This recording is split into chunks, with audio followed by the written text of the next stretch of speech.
Alors aujourd'hui on va faire le feu perfection avec du platane. Voilà un platane. C'est un bel arbre. Alors ce qui est intéressant c'est qu'on voit déjà sur le tronc, comme c'est tortueux, il y a plein de formes comme ça. Le tronc il est difforme, hein. Voilà. Alors en fait c'est une caractéristique du platane. C'est une caractéristique du platane. Quand on va couper les planches en fait, quand on va les fendre, elles vont se tordre dans tous les sens. Donc c'est un peu le défaut du platane. Si on le scie, ça restera droit. Ensuite, la feuille du platane, ça ressemble un peu à une feuille d'érable.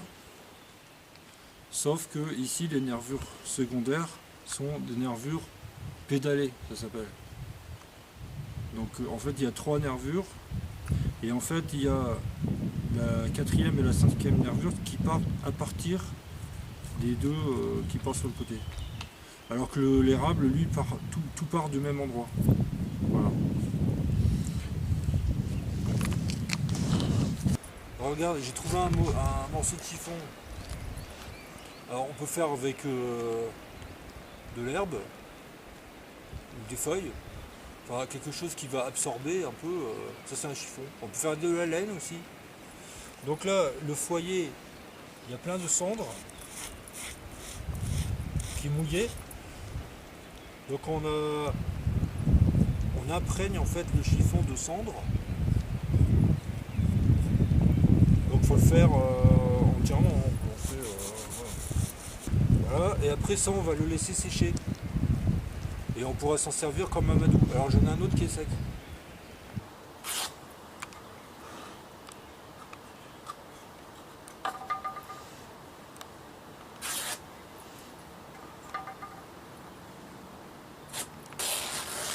Donc l'avantage de la cendre sur le tissu, c'est que le tissu devient un amadou. Donc la petite étincelle, si on faisait briquer par friction, la petite étincelle allumerait le tissu et le tissu ne s'arrêterait pas de se consumer. Alors là, en mettant avec le feu par friction à la sciure, le tissu il va s'embraser et sans s'arrêter. Donc ça va vraiment avoir, il va avoir une bonne réaction. Si on mettait du tissu normal, ça serait moins évident que ça marche. Ça pourrait marcher, mais disons qu'on prend le risque, s'il fait humide, que ça marche moins bien. La cendre, elle va vraiment favoriser la combustion.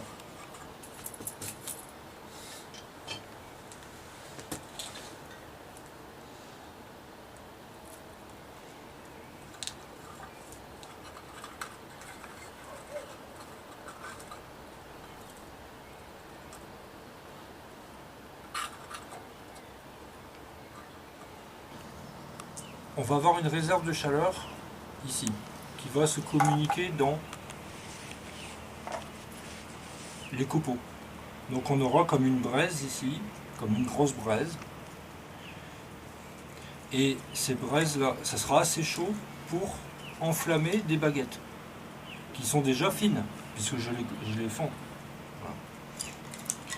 Si on raisonne flamme, une flamme, on va mettre une flamme sur un bout de bois comme ça, qui est humide, ça ne va jamais s'allumer. La flamme va lécher le bout de bois humide, et c'est tout ce qu'elle fera. Par contre, ici, on a une réserve de chaleur comme un gros charbon de bois, ça nous fait une grosse température. Grâce à ça, on peut allumer des baguettes. Donc c'est pour ça qu'il faut respecter les chaînons de la chaîne de combustion et faire les premiers maillons à être assez volumineux. Là, on a terminé la chaîne de combustion. Donc, on aura d'abord la sciure, ensuite le tissu enduit de cendre, les copeaux. Alors attention, tout est humide, hein. C'est du bois qui est coupé humide, il n'a pas séché. Des copeaux, des baguettes de plus en plus grosses. Voilà. Alors, on va présenter le platane. Alors le platane, si on le fend, ça donne ça. C'est un bois qui est, comme on disait tout à l'heure, c'est très torturé. Et en fait, quand on le fend, ça part dans tous les sens. Et on ne peut pas arriver à avoir une planche. Là j'ai eu de la chance, j'ai pu en faire une à peu près droite. Mais ça pourrait être bien pire. Ça pourrait vraiment être tordu, qu'on ne peut pas le faire tenir droit. Donc en fait, si je veux le tenir là avec le pied, là j'ai de la chance aujourd'hui avec ça, mais j'en ai des autres où ça vote partout. Donc c'est un peu le défaut du platane. Alors ensuite, un autre défaut du platane, par rapport au feu, hein, je sais pas, c'est qu'il retient l'eau. Il est très hydrophile, très hydrophile. Et par rapport aux autres bois comme le hêtre par exemple, hein, lui il va vraiment retenir l'eau, il va vraiment être très lourd d'eau et il sera long à sécher aussi.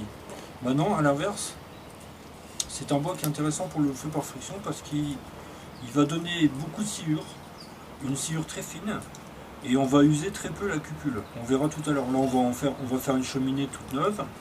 Et on verra à la fin, au premier démarrage, on verra que la cupule elle sera presque pas usée. C'est intéressant pour ça. J'aime assez bien ce bois-là pour faire ce feu-là, le feu par friction.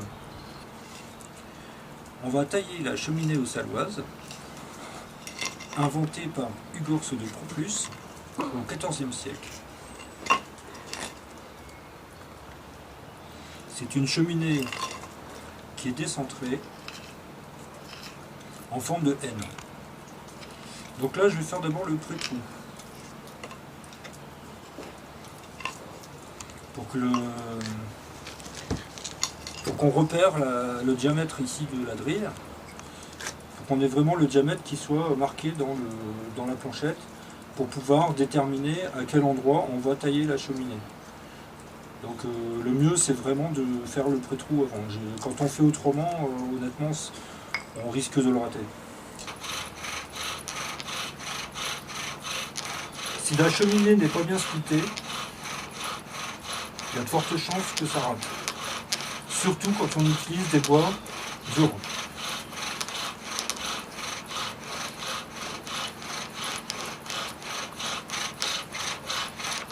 La taille de la cheminée est vraiment essentielle. Il faut bien la tailler. Que ça soit fait très correctement. Donc voilà, donc là, on gaspille pas. On va mettre ça là-dedans. Ça servira pour tout à l'heure. Donc là, j'ai le diamètre. Exact. Donc là, je trace d'abord la tangente du diamètre du cercle, la tangente du cercle. C'est bon, tu vois bien là. Ouais. Voilà. Ensuite, entre le milieu et la tangente ici, je fais pareil. Je trace. Voilà. Donc ça permettra d'avoir une ouverture latérale tout en évitant que la drille passe à travers le trou, qu'elle descende comme ça. Voilà. Donc ça permet d'avoir quelque chose de robuste.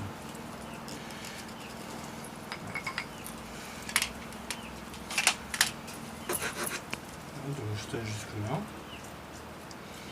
J'ai un peu taillé de travers, hein, mais je vais rectifier au couteau. Et ici,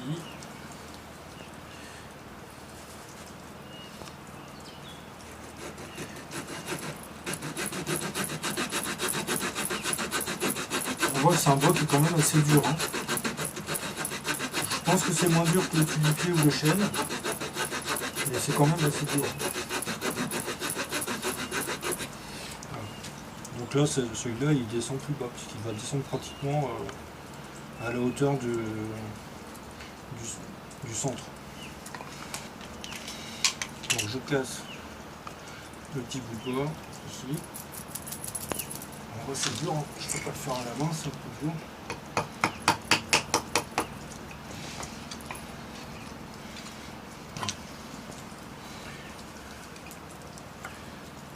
Donc là, on nettoie. Bien fait. Pas des petits morceaux de bois qui traînent.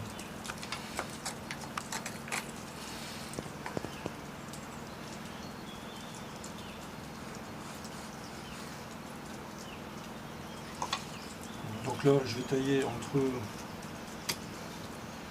le milieu ici, à partir du centre du cercle ici, jusque le bord ici. Je taille droit. Tout le long.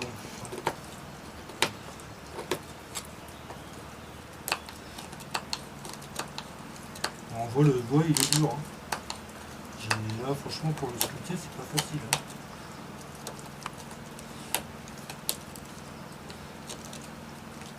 Mais ça vaut le coup parce que là, je vais faire une cupule que je vais pouvoir utiliser 3 fois facilement. Donc ça vaut le coup de le faire. En plus, ça fait une sciure avec une très belle braise, bien dense. En fait, avec une planchette comme celle-là, je vais durer, je vais faire 1, 2, 3, 4, 5, 6, 7, mettons 7. 7 x 3, 21. Je peux durer une vingtaine d'allumages avec. Donc ça fait, si je fais un allumage par jour, ça fait presque un mois, rien qu'avec ça. Et là, la drille, elle s'use presque pas non plus. Donc ça vaut le coup, en fait, de la cheminée. Surplomber la cheminée. Donc maintenant, je vais faire une petite échancrure ici pour donner de l'aération. Alors, la cheminée est déjà très large, on pourrait s'en passer. Ça pourrait marcher quand même, si je m'en passe. Mais je le fais quand même, vu que j'en fais une petite tranquille, et puis voilà, au moins c'est plein maintenant.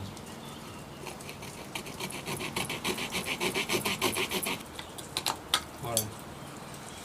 Donc là, on a échantillé un peu, et on a la forme de M.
Alors, ce qui est sympa aussi pour le platane, c'est quand il brûle, il a une odeur fruitée.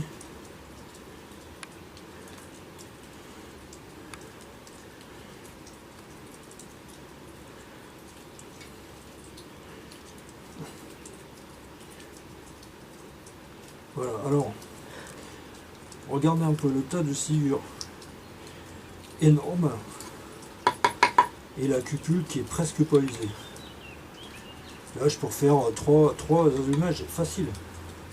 Et j'ai tout ça comme sciure, ça vaut vraiment le coup.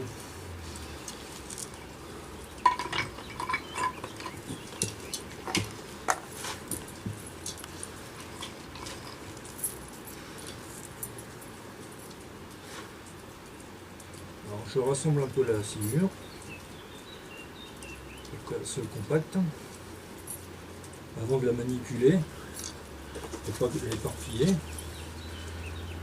Donc je la tisse bien, parce que la sciure va s'agglomérer autour de la braise. Du coup, elle est plus solide.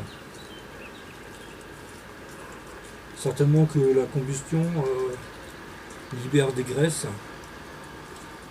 ou des cires qui vont faire agglutiner la sciure. Donc comme on n'est pas pressé, j'aurais dû faire un truc avant. On voit la sciure, elle est quand même assez costaud quoi, quand elle est chaude.